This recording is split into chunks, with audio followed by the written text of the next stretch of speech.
Tasty cooking with पन्ना में आप सभी का स्वागत है फ्रेंड्स। तो आज हम बनाने वाले हैं लहसुन की चटनी।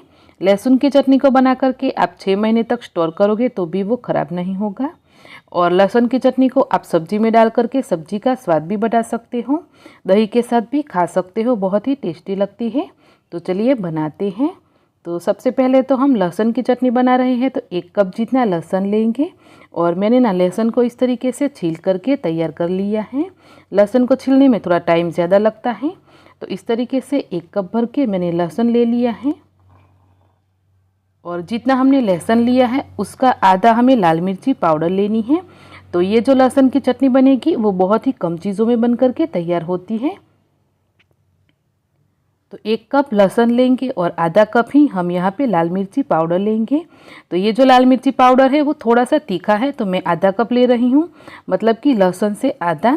अगर आप काश्मीरी लाल मिर्ची पाउडर ले रहे हो तो आप जितना लहसुन लिया है उतना ही पाउडर ले सकते हो। तो चलिए अब हमने जिसमें लहसुन डाला है उसी में ये लाल मिर्ची पाउडर भी ले लेते हैं। अब यहाँ पे हम लेंगे स्वाद के अनुसार नमक। जितनी आप लहसुन की चटनी बनाने वाले हो और आपको लगे कि इतना हमें नमक डालना पड़ेगा टेस्ट के अकॉर्डिंग, उतना नमक आप डाल दें। तो यहाँ पे हम ज़्यादा चटनी बना रहे हैं तो मैंने यहाँ पे 3 चम्मच जितना नमक डाल दिया है। 1 से 1.5 चम्मच जितना हम हल्दी पाउडर लेंगे, लेकिन हल्दी पाउडर को हम अभी से नहीं मिलाएंगे, इसको ना हमें बाद में मिलाना है, तो इसको साइड पे रख देते हैं। उसी के साथ हम लेंगे 1 कप भर करके तेल। तो जितना लहसुन लगेगा उतना तेल लगेगा, उससे भी ज़्यादा अगर आपको लगे तो डालना पड़ेगा। अब हम नमक, लाल मिर्ची पाउडर और लहसुन को अच्छे से मिक्स कर लेते हैं। तो इस तरीके से अच्छे से तीनों चीज़ों को हमें मिक्स कर लेना है। तो ये चटनी है वो थोड़ी सी ज़्यादा बन रही है, अगर हम कम बनाएं तो इस तरीके से खलबट्टे में पीस करके भी बना सकते हैं। तो ज़्यादा बन रही है तो हम इस तरीके से ना खलबट्टे में नहीं बनाएंगे, इसको हम मिक्सी में बनाएंगे। लेकिन मिक्सी में कैसे बनाना है वो भी मैं आपको दिखाती हूँ।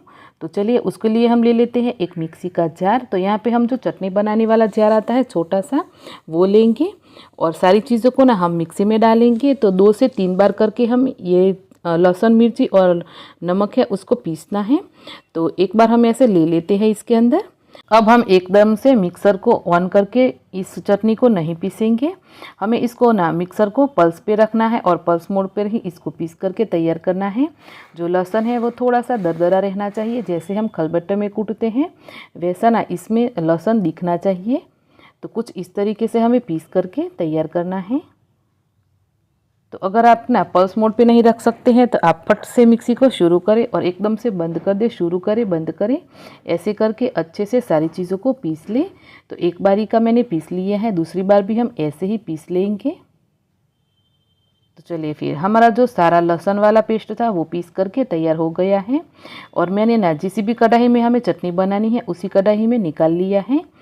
तो अब ना ये सारा पीस करके तैयार है। तो अब हमें लहसुन की चटनी को पकाना है, तो चलिए पकाते हैं। तो गैस की फ्लेम को हम मीडियम रखेंगे और कढ़ाई को रखेंगे। फिर हमने जो तेल लिया है, तो तेल भी हमने 1 कप ही लिया है, तो वो सारा तेल हम इसके अंदर डाल देंगे। तो यहाँ पे ना आपको लहसुन की चटनी को पीसने के बाद अगर आपको लगे कि तेल थोड़ा सा ज़्यादा भी रहेगा तो आपको डालना है, क्योंकि लहसुन की चटनी में कभी कभी ना तेल थोड़ा सा ज़्यादा डालते हैं तो लहसुन की चटनी है वो ख़राब नहीं होती है। अगर आप कम क्वान्टिटी में बना रहे हो तो कम तेल डालोगे तो भी चलेगा। तो चलिए फिर यहाँ पर हमने पूरा 1 कप भर करके तेल लिया है, वो सारा ही तेल हम डाल देते हैं। तो थोड़ा थोड़ा करके डाल के अगर आप चाहो ना तो देख सकते हो, लेकिन 1 कप तो लेना ही है, उससे ज़्यादा भी लग सकता है। अब हमें मीडियम फ्लेम पे लहसुन की चटनी को अच्छे से घुमाते हुए पकाना है। तो लहसुन की चटनी को पकाने के टाइम पे आपको बिल्कुल भी हाई फ्लेम पे नहीं रखना है, और दूसरी बात कि आपको बिल्कुल भी इसको छोड़ना नहीं है। जितना ये चटनी है ना वो धीमी आंच पे अच्छे से तेल में सीखेगी उतनी ही ये टेस्टी बनेगी। और जितनी ये चटनी धीमी आंच पे अच्छे से पकती है उतनी ही इसकी शेल्फ लाइफ है वो बढ़ती है। तो आप इस तरीके से ना थोड़ा पेशेंस लेके इसको पकाएं और कंटिन्यू ही आपको ऐसे चलाते भी रहना है, बिल्कुल भी छोड़ना नहीं है। अगर लहसुन है वो नीचे से थोड़ा सा भी अगर जलेगा तो पूरी चटनी है वो ख़राब होगी। लहसुन जलने से ना सारी चटनी में लहसुन का जला हुआ टेस्ट आएगा, जो बिल्कुल भी अच्छा नहीं लगता है। तो इस तरीके से घुमाते हुए आप चटनी को बनाएं। और इस तरीके से जब जब आप चटनी को पकाओगे वैसे वैसे ना इसमें तेल कम भी लग सकता है, तो आप थोड़ा सा अगर चाहो तो डाल सकते हो। तो यहाँ पे लहसुन की चटनी बन जाए उसके बाद ही हमें 1 चम्मच जो हमने हल्दी पाउडर लिया था वो हल्दी पाउडर हम डालेंगे। वैसे तो हल्दी पाउडर डालना टोटली ऑप्शनल है, लेकिन हम चटनी को किसी भी चीज़ में अगर लेकर के खाते हैं तो उसका कलर है ना वो हल्दी पाउडर की वजह से बहुत ही अच्छा रहता है। तो आप चाहो तो 1 चम्मच जितना इतनी चटनी के हिसाब से हल्दी पाउडर ज़रूर से डालें। और चटनी को पकाते हुए हमें 20 से 22 मिनट हो गए हैं और आप देख सकते हो कि चटनी हमारी बन करके तैयार है। फ्लेम को हम ऑफ़ कर देंगे।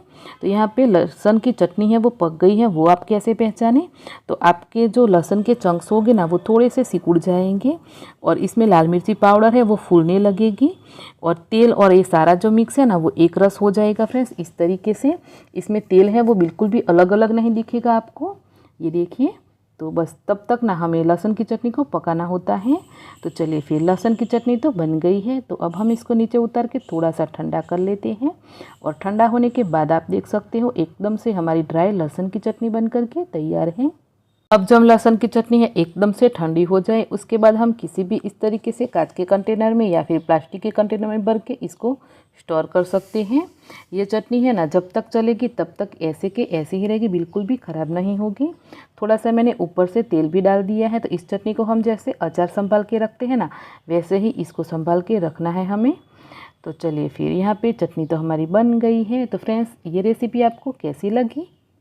अगर आपको ना लहसुन की चटनी की रेसिपी अच्छी लगी है तो इस रेसिपी को आप अपने फ्रेंड्स और फैमिली के साथ ज़रूर से शेयर करें और आप भी एक बार बना के ज़रूर से ट्राई करें। बहुत ही टेस्टी और बहुत ही अच्छी बनती है।